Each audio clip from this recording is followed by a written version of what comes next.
Hello my friends and welcome back. It's Friday, so happy Friday to you. Something big is going on between Russia and Estonia, Russia and Finland, and even Russia and Georgia. This is the same thing that is happening. Before it was happening only in Georgia, but now Russia has brought this same aspect of hybrid warfare to Estonia and Finland also. Let me explain. Russia is pushing the border. It's not a metaphor. They're physically actually pushing their border closer, over the Estonian and Finnish border, taking more land, claiming land that isn't under any agreement theirs, just claiming it. That's how simple and robust it is. I'll read you a very short report. Here in Finland, the last 24 hours have been geopolitically unusual.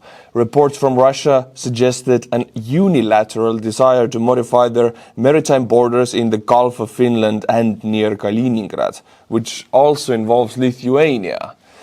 The Finnish government learned about this through the media. The government tried to get more information as Russians didn't inform Finland, so they just got up and decided, okay, we want some tiny islands and the maritime waters around them in the eastern part of the Gulf of Finland. How can we get them? Oh, we can just claim them out of thin air. That's how it is. And now we suddenly have claimed territory that is, in Russian eyes, occupied by Finland. False flag incoming? Who knows?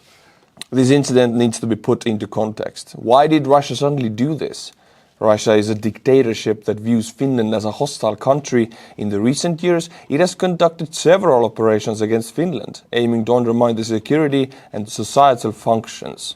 Examples of Russian attacks against Finland include hybrid operations using weaponized migration at the border, presumed destruction of critical energy infrastructure in the Baltic Sea, electronic warfare like GPS jamming, and various cyber attacks. All of that list is the entire list of how Russia is at war with Europe. Only Europe doesn't know it. All of these weapons are weapons only if you call them weapons. European leaders are afraid to finger point on Russia and call these things weapons. They call them accidents. And this is what makes them so deadly.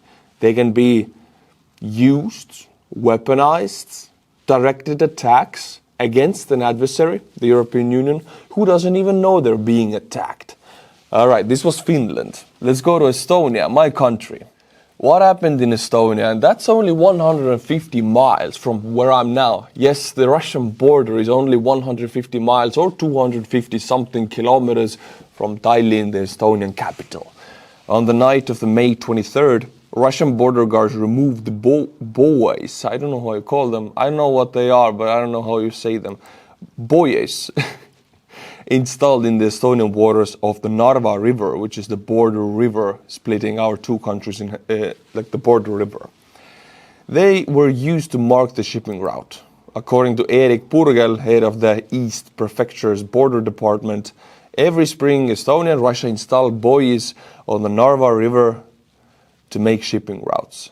Before Russia's full-scale invasion into Ukraine, the buoys were installed largely by a mutual agreement. But since 2023, Russia has not agreed with Estonian position regarding the placement of the buoys. And now what they did, they just got up at 3 a.m. in the morning, jumped to their boats, the Russian border guards, and started removing Estonian buoys, therefore removing the physical border landmarks, physical border markings that separate our countries on the river. They did the same thing in Kaliningrad, and in Finland they actually outright claimed new territorial waters, Finnish territorial waters. So this is a huge provocation, and it shows that they aim to use the same weaponized border provocations that they use against Georgia. This is not new. This has been happening over a decade. Yeah, over 10 years. Let's check out what has been going on in Georgia. So in 2008, Russian forces invaded Georgia. Now there's a separatist area called South Ossetia and Abkhazia. And what Russia has done, they have their border areas there with the, not border fences, but more like border block posts. What they have been doing in the last 10 years is periodically just move them 10 meters at a time forward into Georgian territory. I mean, if you think about it, this is a lot cheaper than any military intervention. You just gotta do it methodically, and after a year or two you get new ground faster than their army is getting in Ukraine. Which is quite weird and sad, actually, that this is how they have to do it. But this is just a land grab in its most obvious sense. Grabbing land 10 meters at a time every night. That's what they do in Georgia. Some villagers, and this story actually talks about it, and the link is in the description below. These villagers wake up one morning discovering that they're now in Russia, or now in Russian-controlled territory. It wasn't like that yesterday. What happened? Well, at night, early AM, Russian border guards lifted up their border station blockhouse, or the little tower, wooden tower they're on, and they watch out from there, and moved it 100 or 200 meters over the area of the farm. And now the farm is under Russian territory. I mean, Russian occupied territory, let's be frank here. But this is the technique they have used for a decade, and now they have huge areas occupied like that. And now we see the first use of that in the Baltic area, in Finland, in Lithuania, Kaliningrad area. So this is hybrid warfare, and this is Russia's war against Europe. Europe needs to see it as that, otherwise it doesn't have the means to protect itself against these, let's call it then, invisible weapons, or not traditional weapons, hybrid weapons. Europe needs to wake up on that realization. We are at war right now with Russia. Well, enough about war in the Baltics and European Union. Let's go to Taiwan. Now, I'm not expert on this topic, and I don't claim to be. I will just read you a report that is written by a lot smarter people than me. So you just know what's going on. I mean, I'm sure it's all over the news anyway. Yesterday, China launched exercise Joint Sword 2024, encircling Taiwan in what is called the Strong Punishment. That's what they call their exercise. It's a military exercise, but they actually encircled Taiwan with their navy, Chinese People's Liberation Army Navy, and they had tens of planes and fighters and bombers enter Taiwanese airspace, which is to be the biggest violation of Taiwanese maritime and airspace borders of 2024. They actually played through, and still are to this moment, playing through a military exercise of what it would be like to attack Taiwan. And we can see it on this map also, encircling it with their naval assets, tens, if not close to 100 warships taking part, not warships, sorry, vessels, military vessels, taking part of this exercise, tens, if not close to 100 planes. Coastal batteries and missiles have been set to high readiness on Chinese coasts, aiming for Taiwan. Taiwan has, of course, responded by deploying its military to highest readiness. And they're also showing off. I want to show you. They're also showing off with the videos. This is the Taiwanese anti-ship missile. They're showing off it's being put to highest readiness, coordinates locked on it. If necessary, you can push the button. The range of this missile is 150 kilometers, and the warhead size is 120 kilograms. I would say one of this missile can take down a modern battleship if aimed right and it fully hits.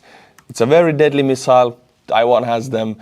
So if People's Liberation Army Navy doesn't want to lose their ships, they better back off. Here you can see a little in more little detail where the Chinese warships, battleships and vessels are deployed, where the planes were entering into Taiwanese airspace. Now, yes, this is just an exercise, but I remind you that the full-scale invasion of Ukraine started with a Russian military exercise that suddenly turned into a full invasion of another country when the order was given from Moscow. So, Taiwan is ready. They are taking this with full security, full seriousness. They're not treating this as an exercise. They're treating this as military provocation, potential military invasion. Taiwan is ready. They are not sleeping on this. But we have not seen such a deployment, such a massive deployment of Chinese Navy and Air Force so close and into Taiwanese maritime and aerial borders. This is the biggest one in the last, I would say, decade. And nobody knows what's going to happen. Time will tell. My friends, yesterday there was a massive attack, missile strike to the Russian-occupied Mospino airfield in Donetsk region. And Russian losses from this attack are, I would say, one of the most expensive they have happened in one day. They lost 2 S-300, S-400 air defense missile launchers. One S-300 and 400 missile launcher was damaged, and additionally, one radar and one control center for S-400. Now, if you put it into money-wise, this would amount over $1 billion destroyed, knocked out cold with this one attack. But what's more important is that Russia is not able to produce S-400 systems. They can produce about 2 systems per year, not per month, per year. Since S-400 is way above Russian capabilities right now due to sanctions, they're lucky if they produce 2 a year. The export price of that anti-aircraft battery is $1 billion. Yeah, that's insane. And Ukraine is destroying them methodically. Why is Ukraine doing that? They are shaping the battlefield for the arrival of, drum roll, the F-16s. About 60 F-16s have been pledged to Ukraine by 4 countries: Norway, Denmark, Netherlands.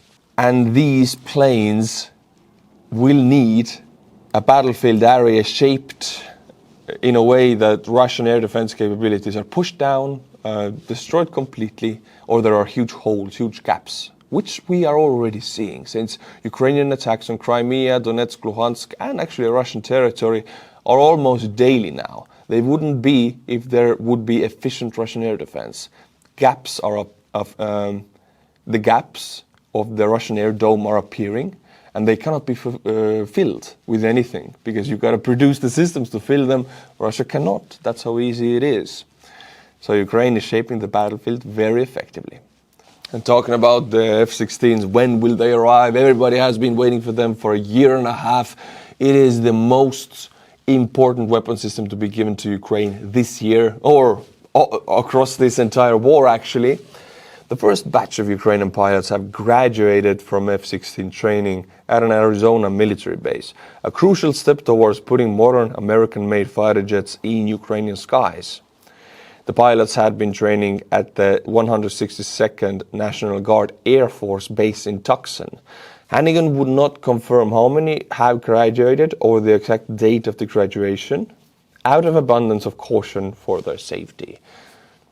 Now, these planes will change the battlefield almost in every way. They will push the Russian bombers so far away from the front that glide bombs will be a minor issue or not issue at all.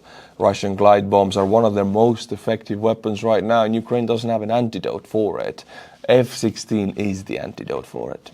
My friends, talking about gaps in the Russian air defense, the gaps are massive. Not only on Russian-Ukrainian border, but actually occupied Crimea. The air defense capabilities in Russian-occupied Crimea have been methodically grinded down, and by now they're almost fully destroyed, because we see every other day almost a massive attack against Crimean targets. It happened again yesterday. I read the reports, and these are from Russian Telegram channels, from Russians on the site confirming what they see. Again, bad news from Crimea. We lost almost 30 military personnel and systems. Another missile strike that the enemy launched on Crimea on the evening of Thursday, May 23rd, led to serious consequences. Some of the missiles penetrated our air defense systems. Unfortunately, the attack was too large. The consequences are serious. According to our data, the losses suffered as a result of the strike are heavy. Unfortunately, there were hits in the Simferopol region, Alushta, 3 S-400 air defense systems, 1 S-300 system, and several radars were lost. Now, I just talked to you about the attack against the airfield of Donetsk, where I mentioned 1 billion in losses. This one is even bigger, and it all happened yesterday. Such huge losses of air defense capabilities It's boring, I understand, in a way, but because it's repetitive. It happens day after day, and people don't see Russians pulling back from the front. Yes, Russians can use their meat assaults and advance 10 meters at a time, but in the end, if their air defense is fully grinded down, minced to meat, and F-16s enter the battlefield, and there's nothing on the Russian side to push them back, then we will see a change. And several radars were lost. Also, more than 20 pieces of equipment that were being prepared to be sent to the Special Military Operations Zone were damaged or completely lost. There is information about the loss of 2 Su-25 aircraft, but we do not have 100% confirmation on this information. 2 extremely painful attacks on Russian rear, one in Donetsk airfield, one in Crimean airfield. And we can see a pattern of Ukraine hunting S-300s, S-400s and their radars, which are the most important targets right now before the F-16 enters the battlefield to change the game. My friends, now I just want to show you a little small snippet of a video. This is a Ukrainian Sea Baby, a maritime drone with a beautiful name, Sea Baby. I would have named my drone exactly the same way because it's wonderful. We all know these videos of these sea babies hitting Russian Black Sea Fleet and turning these ships into submarines. What we haven't seen much is this. This is the Sea Baby firing grad rockets on top of it. It's an unmanned maritime drone with grad tubes on top of it, unguided rockets, and it is firing them. This is beautiful. Look at it. If you fire them, come back, load, fire them, come back, load. You turn this one-time kamikaze drone into a multiple shot vehicle that can just fire these missile rockets at a ship. And we haven't seen Russian ships being able to shoot down such drones, rockets, missiles, anything actually. Yes, the Russians have that, you know, the American Seawees, the C-RAM, whatever you call it, the R2-T2 that does and shoots down the rockets. Russians have the same thing. It was like AK-12 or AK-60, whatever it was. It looks great on a video, but we have never seen it being actively used to shoot down aerial targets approaching the ships. So these rockets will go right through that AK into the hull of the ship. And the Sea Baby will return to be reloaded. It's beautiful. Talking about repetitive news, my friends, the Purge in Moscow is in full swing. Major General Ivan Popov, Lieutenant General Yuri Kuznetsov, Deputy Defense Minister Timur Ivanov, Lieutenant General Vadim Shamarin. Vadim Shamarin was arrested yesterday. Yeah, this is the newest one. He was one of the highest deputies to Gerasimov, the Chief of Staff of the Russian Army, still the Chief of Staff. So there were moves against Shoigu. Shoigu is at the Security Council. Now this is the first move and strong move against Gerasimov, attacking his deputies, arrested on the charges of bribery. 4 high-profile arrests of the Russian military, all charged with corruption and bribery. Forget about the charges. All Russian generals and officials are guilty of that, even in large quantities. This is not the reason that those men have been detained. This is a purge, and the reasons can be all attributed that those men have been a severe problem for the Putin regime. Something is cooking again in Moscow. It is obvious that there is a huge power play ongoing. Shoigu's transfer of the Security Council is just another sign that there is a modification of the power structure of Russia ongoing. And this is not just some purge that doesn't affect the Russian war effort in Ukraine. It does to every level. Russia is a very top-down heavy system, the military. It's a top-down hierarchy. Of course, NATO systems are also. I mean, the general gives the order and the soldier obeys. That's how it is in every military. But there's a huge difference. In the Russian military, only the general, only the deputy, only the high officer is allowed to think and make decisions. If they don't exist, it's not like the soldier or the lower officers will take over. No, they haven't been trained for it. There's no order, they don't do nothing, they don't move. It results on the battlefield also, and we have seen it. We have seen videos of live communication from Russian tank commanders in the back, for example, guiding the tank assaults. Order doesn't come in, the tanks actually just stay under fire on the battlefield. They don't know where to go. It's crazy, I don't understand it, but that's how Russian system is built up. You only move if you're ordered to. If you're not ordered to, even if you die, you will stay. So this will give a headless position to the Russian Ministry of Defense. Nobody to give orders, nobody to take charge for the responsibilities of these men when they're being arrested. There's not like they're being replaced immediately. It's a power struggle. It will take time, it will take effort and energy. And it is in this state, the Russian Ministry of Defense is in a weakened period. Putin knows this. This is why the nuclear exercises were scheduled right now, because they are a deterrence for outside forces at the time of weakening of the Ministry of Defense because of the purge.